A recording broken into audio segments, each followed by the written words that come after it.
This week, I want to talk about a topic that is common in practice, and it is discerning the difference and communicating the difference to the patient between mystery and complexity.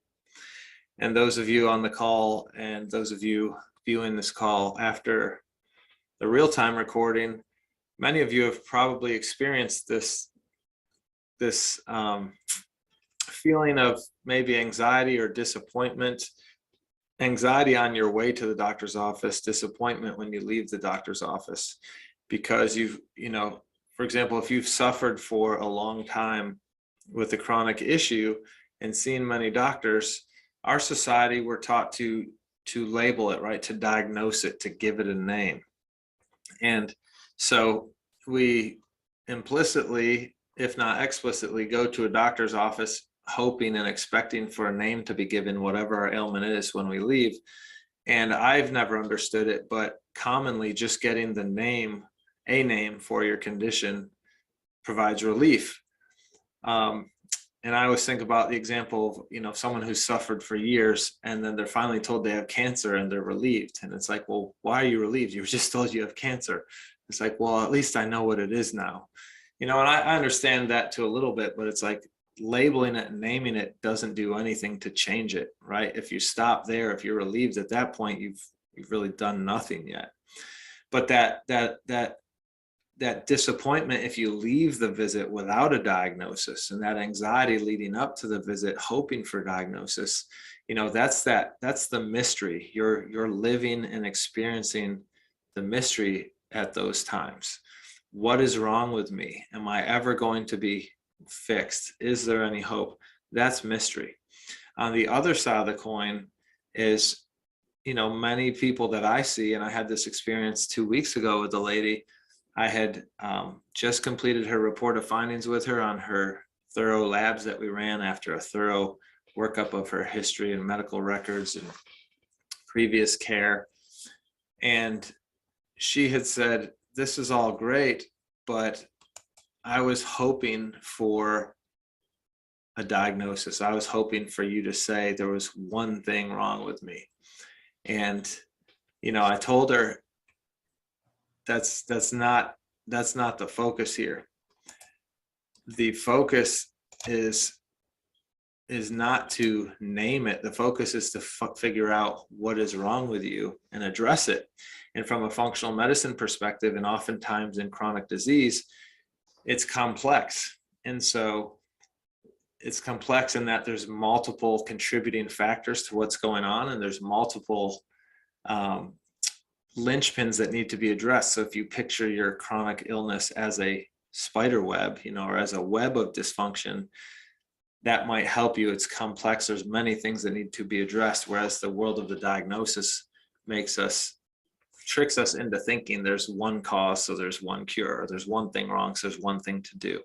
So this lady, even though she saw now what was wrong with her, was a little disappointed because of she moved from mystery to complexity, right? And between the two, at least from my angle, you'd rather be in the complexity, because in mystery, you don't know what's going on, so you can't take action if you don't know what's going on. In complexity, when you've laid out on the table, here's all the things going on, well, now we can prioritize them and rank them and address them in phases.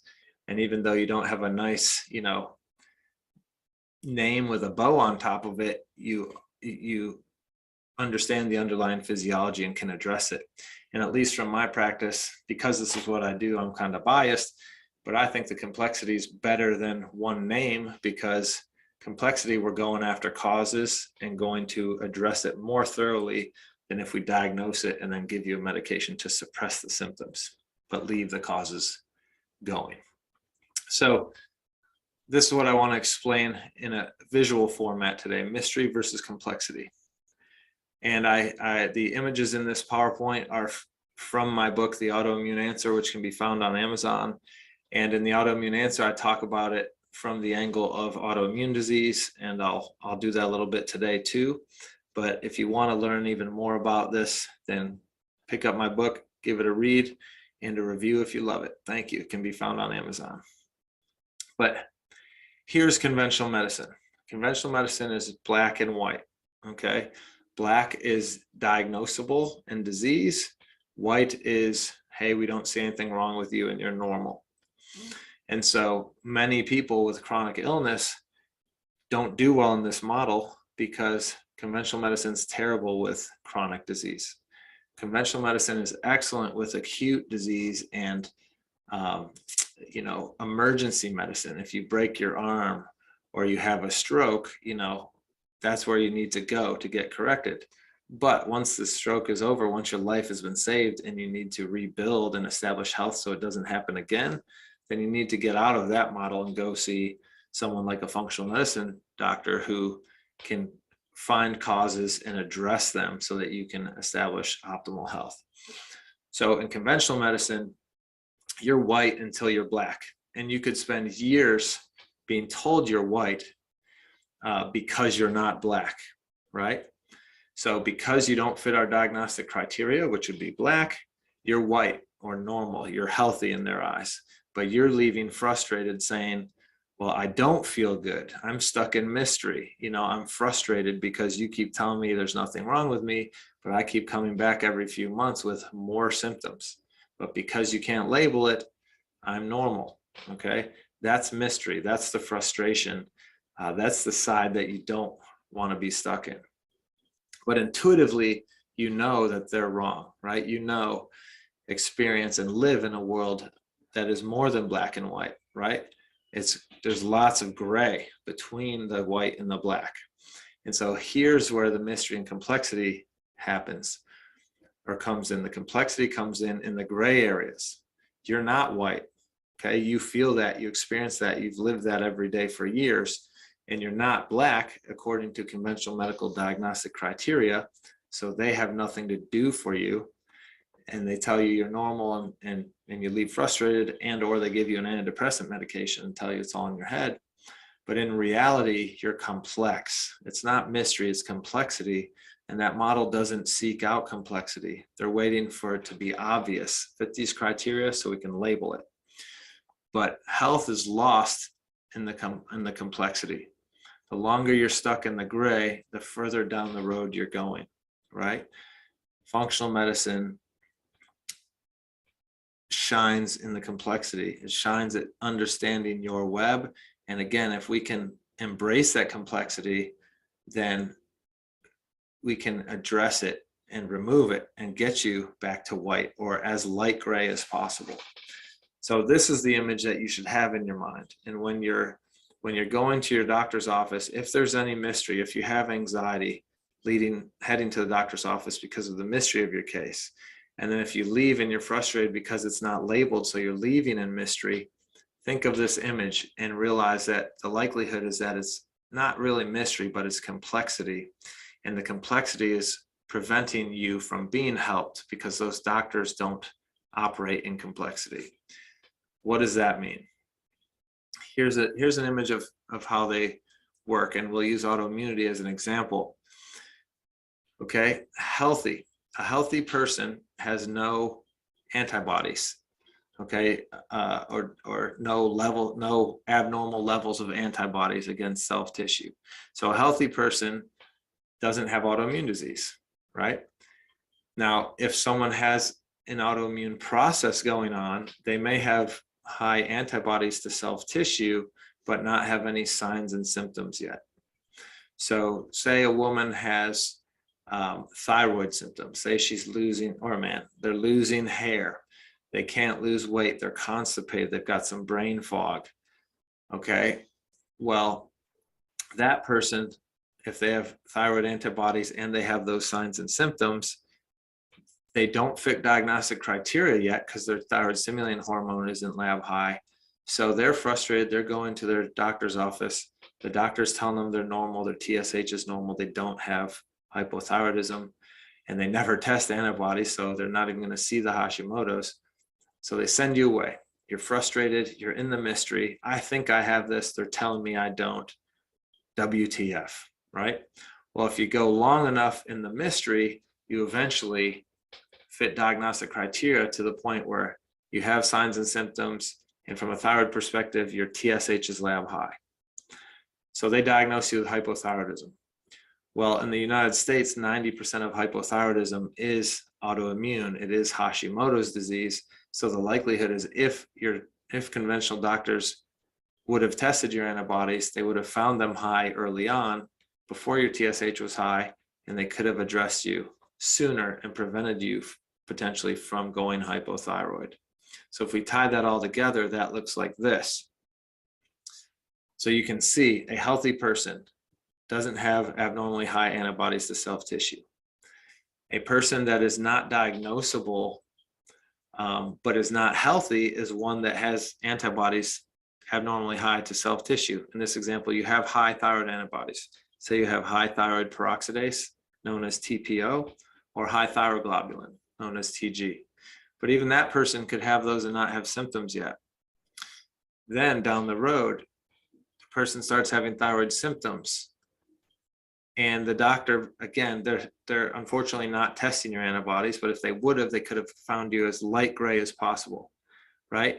We could have found you in the least complex, lightest gray color and most easily turned you around and prevented your immune system from attacking and destroying the thyroid to the point that you meet diagnostic criteria. That's what we're trying to hold off. So in conventional medicine, you stay mysterious until you fit diagnosis. And then it's, oh, here's some synthroid, and out you go. And they're still not addressing the cause. In functional medicine, in offices that are addressing complexity, you get a thorough history and workup. The likelihood is they're going to run a thorough thyroid panel and see the antibodies early and address it long before it becomes overly complex and long before you fit diagnostic criteria. So the real crux of the mystery versus complexity issue is that it's mysterious because you're going to not be given a label until you fit diagnostic criteria, but it's complex long before that. So if you work with a practitioner that lives in complexity, even though you're not going to necessarily get a nice diagnosis code for your insurance company, and you're not going to be given a nice tidy name for what you have, you will be given a thorough explanation of all that's going on in your physiology that's contributing to the complexity. And when we know that, we can address each of those things, eliminate the complexity, and return you to a life at optimal so that you don't have to collect diagnoses year over year. So if you're one of those people out there that's living in mystery and frustrated about it, I would encourage you to jump off the conventional medical hamster wheel and move towards a functional medicine paradigm and find a practitioner that can do the complex workup to uncover the complexity in your case, eliminate the mystery, and help you achieve your health and quality of life goals. Just feel like we've all been that patient. It wouldn't be surprising if most of you said that, yeah. I know I was that patient. And I love what you said one time about, because it's a gradient. And I think you related a case to us as well, but you don't go in doing your personalized protocol, just treating one thing because it's a gradient. If you're sticking to your program, it could clear up other things. It's like all mushed together, it like overlaps, and that's so great. It's not black and white. Yeah, exactly. And that's why you can even get the diagnosis right and the medication not help, because medication has to focus on one physiologic pathway. Like medications can't address the web, right?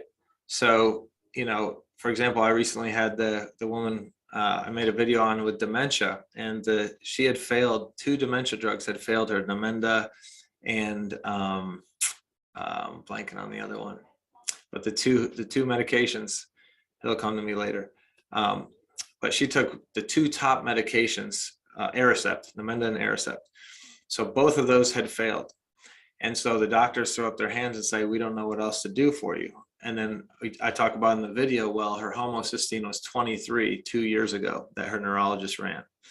And so because there's not a medication to lower homocysteine, the neurologist ran it. Well, why did you run it? First of all, if you're not going to do anything, if it's wildly abnormal, but they ran it and they move on. And it's like, well, that would suggest that hyperhomocystinemia, which is a nerdy term for lab high homocysteine, is a significant contributor to her neuroinflammation that's driving her neurodegenerative Alzheimer's disease. And so, you know, because there's not a drug for that, she's going to stay in the mystery, right, Karen? Whereas to lower homocysteine, you have to deal with methylation and B vitamin levels and liver function and things like that. So there's no one drug that does all of those things.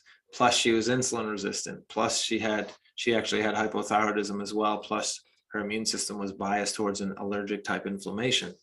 So again, there's no one drug to do that. But if we can create an individualized lifestyle plan for her, we can be using lifestyle strategies that do address a couple of those things at a time, right? And if you do enough of those things, you are addressing everything at some point or another in your day. And then, you know, through phases of the plan, you can really focus on areas in a prioritized way. So, I mean, if the case is complex, the treatment should be complex. It just makes sense. If the case is complex and it's like, here, just take this. I mean, there's no magic bullet. So there should be more complexity than like, this is the one thing you need to take. The unfortunate thing is that people aren't willing to stay the course and go the long haul. They want to go into the doctor, they want a diagnosis, and they want the drug that's going to instantly, overnight, make everything all better. Mm-hmm. Yeah. And nothing does that. No. Right. Nothing Nope. does that. Nothing natural does it either. You know, the only thing that does that is consistency and doing the right things. And that's not overnight either. Right. That's over many nights. So it's really a paradigm shift, right? And it's unlearning what we've been brainwashed is healthcare, and then relearning or discovering what real healthcare is and where real health comes from.